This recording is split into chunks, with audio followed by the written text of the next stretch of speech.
नमस्कार दोस्तों, बिहार समाचार में आपका स्वागत है। आइए जानते हैं आज की 20 ताजा और काम की खबरों को। लेकिन खबरों में आगे बढ़ने से पहले आपसे अनुरोध है कि कृपया इस वीडियो को एक प्यारा सा लाइक कर दीजिए। साथ ही चैनल पर नए आए हैं तो चैनल को सब्सक्राइब कर लीजिए और बेल आइकन को दबाकर उसे ऑल पर सेलेक्ट कर दीजिए। तो चलिए शुरू करते हैं आज की टॉप 20 ब्रेकिंग न्यूज ऑन रॉयलोक। सरकार अब प्रदेश में यानी राज्य में संचालित मदरसों के बच्चों को ऑनलाइन पढ़ाई, ई बुक्स और ई लाइब्रेरी की आदि की सुविधा मुहैया कराने जा रही है। इसके लिए मुख्यमंत्री नीतीश कुमार के निर्देश पर अल्पसंख्यक कल्याण विभाग की ओर से मदरसों को स्मार्ट बनाने का कार्य तेज किया जा रहा है। शिक्षा विभाग ने 100 बेड की क्षमता वाले छात्रावास एवं कॉन्फ्रेंस हॉल का निर्माण, कंप्यूटर लैब, ई लाइब्रेरी की स्थापना को 28 करोड़ 61 लाख रुपए की मधुबनी, मुजफ्फरपुर, पश्चिमी चंपारण, दरभंगा और वैशाली जिले को जारी किया है। अल्पसंख्यक कल्याण मंत्री मोहम्मद जमा खान ने बताया कि राज्य के सभी मदरसों में बच्चों को ऑनलाइन पढ़ाई से लेकर ई बुक्स की सुविधा मिलेगी। मोबाइल ऐप में कक्षावार सिलेबस, मॉडल पेपर व सॉल्यूशन बुक भी उपलब्ध कराया जा रहा है। मोबाइल ऐप में कई और खूबियों को भी समाहित किया जा रहा है। इससे बच्चों को मुख्य धारा की शिक्षा का लाभ लेने में मदद मिलेगी। इसलिए बिहार राज्य मदरसा सुदृढ़ीकरण योजना के तहत बच्चों को आधुनिकी शिक्षा से जोड़ने के लिए मदरसों को हर स्तर पर विकसित किया जा रहा है। राज्य के सभी 149 सरकारी औद्योगिक प्रशिक्षण संस्थानों को सेंटर ऑफ एक्सीलेंस के रूप में विकसित करने को लेकर सोमवार को बिहार सरकार और टाटा टेक के बीच MOU पर हस्ताक्षर होगा। श्रम संसाधन मंत्री जीवेश कुमार ने बताया कि इस MOU के तहत इस परियोजना के तहत कुल निवेश 4,606 करोड़ रुपए का होगा। उन्होंने बताया कि टाटा टेक की ओर से ITI में 23 नए एडवांस कोर्स संचालित होंगे। वैसे पहले चरण में नए वित्तीय वर्ष में 60 ITI को सेंटर ऑफ एक्सीलेंस के रूप में विकसित करने का लक्ष्य पूरा होगा। इसमें उद्योग क्षेत्र की जरूरतों के हिसाब से युवाओं को ट्रेनिंग की सुविधा और फिर शिक्षण की व्यवस्था होगी। दूसरे चरण में शेष ITI को इसी पैटर्न पर विकसित करने का काम पूरा होगा। बिहार स्कूल एग्जामिनेशन बोर्ड ने कोरोना के चलते बोर्ड परीक्षाओं के नियमों में बदलाव किया है। नए नियमों के मुताबिक एग्जाम हॉल में एक बेंच पर अधिकतम 2 छात्र ही बैठकर परीक्षा दे सकेंगे। ऐसे में स्कूलों के पास कक्षाएं कम पड़ रही हैं। इसके चलते बरामदे और लाइब्रेरी में भी परीक्षार्थियों के बैठने की व्यवस्था की जा रही है। बिहार बोर्ड इंटर परीक्षा के लिए राज्य भर में 1471 परीक्षा केंद्र बनाए गए हैं। इनमें 988 केंद्र ऐसे हैं जहां कुल परीक्षार्थियों की अपेक्षा कक्षाएं कम पड़ेंगी। ऐसे में इन केंद्रों पर बरामदे, प्रयोगशाला और लाइब्रेरी में भी परीक्षा लेने की तैयारी केंद्राधीक्षों द्वारा की जा रही है। कोरोना गाइडलाइन के अनुसार एक बेंच पर सिर्फ 2 छात्रों को बैठना है।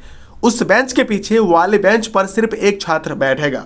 यह क्रम पूरे कक्षा में लागू होगा। ऐसे में जहां एक कक्षा में 50 से 60 परीक्षार्थियों को बैठाया जाता था, वहीं इस बार 20 से 25 परीक्षार्थी ही बैठ पाएंगे। बता दें कि कई स्कूल द्वारा तो परिसर में पंडाल भी लगाने का विचार किया जा रहा है। इसके अलावा प्रयोगशाला और लाइब्रेरी में भी परीक्षार्थियों को बैठाकर परीक्षा लेने की तैयारी कई स्कूल कर रहे हैं। हर केंद्र पर सर्दी जुकाम से पीड़ित छात्रों के लिए अलग कक्षा होगा। इस कक्षा में वह परीक्षार्थी बैठकर परीक्षा देंगे जिनका टेम्परेचर सामान्य से अधिक होगा और वह सर्दी जुकाम से पीड़ित होंगे। इसके अलावा सभी परीक्षार्थियों यानी कक्षाओं के बाहर हैंड सैनिटाइजर भी रखा जाएगा। वहीं हर छात्र को मास्क या फेस कवर पहनकर ही परीक्षा देना है। इंटर की परीक्षा में इस बार शिक्षकों की ड्यूटी लॉटरी सिस्टम से लगेगी। चुनाव ड्यूटी बांटने में इस्तेमाल होने वाले सॉफ्टवेयर की मदद से शिक्षकों की तैनाती की जाएगी। फायदा यह होगा कि शिक्षक मनचाहे स्कूलों में ड्यूटी के लिए सिफारिश नहीं कर पाएंगे। अधिकारी भी चाहकर किसी को पसंदीदा जगह नहीं दे पाएंगे। आखिरी वक्त में सॉफ्टवेयर बताएगा कि किन की ड्यूटी किस स्कूल में लगी है। वीआईपी सुप्रीमो मुकेश सहनी ने कहा है कि स्थानीय निकाय कोटे से होने वाले विधान परिषद के चुनाव में मुझ पर जबरन फैसला थोपा जा रहा है। बिना बात के ही बीजेपी जेडीयू ने आपस में सीटों का बंटवारा कर लिया, जो मुझे मंजूर नहीं। सभी 24 सीटों पर चुनाव लड़ने का ऐलान करते हुए सहनी ने कहा कि अभी हम सरकार में हैं, लेकिन यही स्थिति जारी रही तो कब तक रहेंगे कह नहीं सकते। रविवार को पत्रकारों से बातचीत में मुकेश सहनी ने कहा कि जब हमारी जरूरत थी तो बुलाकर गठबंधन किया। अब लग रहा है कि वे मजबूत हो गए हैं। वे भूल रहे हैं कि बिहार में चल रही सरकार हम व वीआईपी के बल पर ही है। राज्यपाल के कोटे से मनोनीत विधान पार्षदों में भी हमारी अनदेखी की गई। बिहार में अब एनडीए का स्वरूप नहीं बच गया है। मैं बाहर नहीं जा रहा, मुझे एनडीए से बाहर किया जा रहा है। निषाद आरक्षण की मांग दोहराते हुए मुकेश सहनी ने झारखंड में आगामी 11 मार्च को पार्टी लॉन्च करने, बिहार, झारखंड व यूपी में सभी लोकसभा सीटों पर चुनावी तैयारी की घोषणा की। दरभंगा एयरपोर्ट पर 10 को पुराना इतिहास दोहराया जा सकता है। टाटा समूह द्वारा अधिग्रहण के बाद दरभंगा के लिए एयर इंडिया की सेवाएं शुरू होने की उम्मीद जगी है। सूत्रों के अनुसार टाटा समूह देश के कई नए शहरों तक एयर इंडिया की सेवाएं उपलब्ध कराने की योजना बना रहा है। इनमें मिथिला की हृदय स्थली दरभंगा का एयरपोर्ट भी शामिल है। दरभंगा एयरपोर्ट पर टाटा की एयरलाइंस का आखिरी विमान करीब 67 साल पहले उतरा था। ई श्रम पोर्टल पर मौजूद असंगठित क्षेत्र के वर्कर्स की सूची में बदलाव किया गया है। अब रेलवे गोदाम श्रमिक भी ई श्रम पोर्टल में जोड़ दिए गए हैं। आपको बता दें कि मौजूदा सूची में पहले ही गोदाम श्रमिक एक पेशा के तौर पर दिखाया गया है। हालांकि नए बदलाव में गोदाम श्रमिकों की सुविधा के लिए गोदाम श्रमिक पेशे में थोड़ा बदलाव किया गया और इसे गोदाम श्रमिक या रेलवे गोदाम श्रमिक कर दिया गया है। अब गोदाम श्रमिक इस पेशे के तहत रजिस्ट्रेशन करा सकते हैं। वर्तमान में ई श्रम पोर्टल पर लगभग 400 पेशे शामिल हैं। इन पेशों से जुड़े वर्कर्स ई श्रम पोर्टल पर रजिस्ट्रेशन करा सकते हैं। ये वर्कर्स ई श्रम कार्ड के भी हकदार होंगे। बिहार संयुक्त प्रवेश प्रतियोगिता परीक्षा परिषद ने राज्य के मेडिकल कॉलेजों के 85% सीटों पर एडमिशन तिथि में रविवार देर रात बदलाव कर दिया है। Under graduate medical admission counselling 2021 के तहत अब फर्स्ट राउंड के आधार पर एडमिशन व डॉक्यूमेंट वेरिफिकेशन 2 से 7 फरवरी तक होगा। इससे पहले फर्स्ट राउंड के आधार पर एडमिशन 2 से 5 फरवरी तक ही होना तय था, जिसे BCECEB ने 2 दिन तक और बढ़ा दिया है। इसके साथ ही सेकेंड राउंड के एडमिशन तिथि में भी बदलाव किया गया है। अब सेकेंड राउंड के आधार पर सीट आवंटन रिजल्ट 10 फरवरी के बदले 18 फरवरी को जारी किया जाएगा। आवंटन लेटर जारी व डाउनलोड 18 से 24 फरवरी तक कर सकते हैं। वहीं सेकेंड राउंड के तहत एडमिशन व डॉक्यूमेंट वेरिफिकेशन 21 से 24 फरवरी तक होगा। इससे पहले सेकेंड राउंड के आधार पर एडमिशन व डॉक्यूमेंट वेरिफिकेशन 11 से 13 फरवरी तक होना था, जिसे BCECEB ने बदल दिया। BCECEB ने कहा है कि पूर्व प्रकाशित अन्य शर्तें यथावत रहेंगी। रेलवे भर्ती बोर्ड की NTPC परीक्षा के रिजल्ट पर उपद्रव मामले में अंडरग्राउंड चल रहे खान सर समेत 6 शिक्षकों की मुसीबत बढ़ सकती है। प्राथमिकी दर्ज होने के बाद इन्होंने पुलिस से संपर्क नहीं किया है। कोचिंग संचालकों के साथ बैठक में SSP डॉक्टर मानवजीत सिंह ढिल्लों ने कहा था कि आरोपित संचालकों को अपना पक्ष रखने का मौका मिलेगा। SSP ने बताया कि नोटिस लेने के लिए आरोपित शिक्षकों को खुद थाने पर आना होगा। अगर वे निर्धारित अवधि तक थाना नहीं आते हैं तो उनके घर पर नोटिस चस्पा किया जाएगा।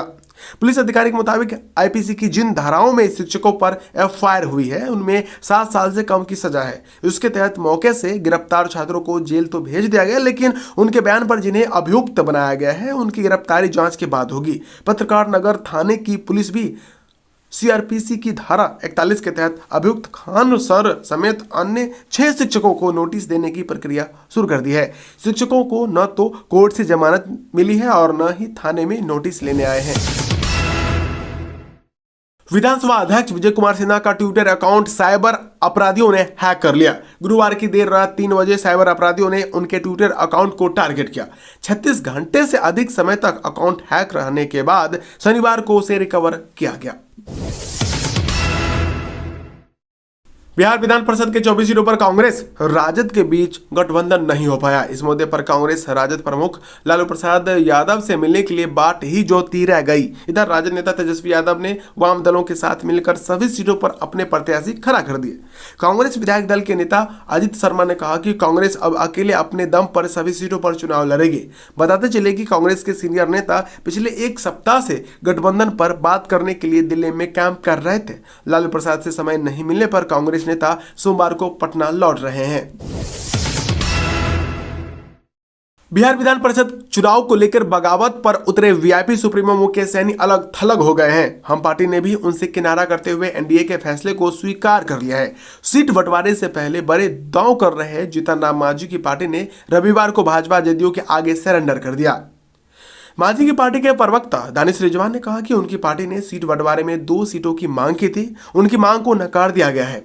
इससे हम पार्टी आहत है, लेकिन हम एनडीए के इस फैसले को स्वीकार करती है। एमएलसी चुनाव में 2 सीटों के लिए हम पार्टी बिहार में एनडीए को नहीं तोड़ेगी। बिहार में वह एनडीए और सरकार में बनी रहेगी। बिहार में बीते 24 घंटे में 1238 नए कोरोना संक्रमित मिले हैं। इनमें सबसे ज्यादा पटना में 158, पूर्णिया में 121 और बेगूसराय में 116 नए पॉजिटिव केस मिले हैं। राज्य में अब एक्टिव मामलों की संख्या 6557 हो गई है। बीते 24 घंटे में कुल 1,50,058 सैंपल की जांच हुई है। इस दौरान 2389 लोग कोरोना से रिकवर भी हुए हैं। भवन निर्माण सामग्रियों की कीमतें फिर बढ़ गई हैं। सीमेंट, स्टोन, चिप और लोहे के साथ ही ईंट की भी कीमतें बढ़ गई हैं। इससे मकानों की लागत में 10% तक की वृद्धि का अनुमान है। जाहिर है कि मकान का सपना जेब पर और भारी पड़ेगा। विक्रेताओं का कहना है कि हाल ही के दिनों में भवन निर्माण सामग्री की कीमतों में वृद्धि हुई है। बालू को छोड़ दें तो सभी सामग्रियों के दाम बढ़ गए हैं। क्रेडाई के बिहार अध्यक्ष मणिकांत ने कहा कि जिस हिसाब से भवन निर्माण सामग्रियों की कीमतें बढ़ी हैं, उससे भवन मालिकों को लागत 10% तक बढ़ जाए।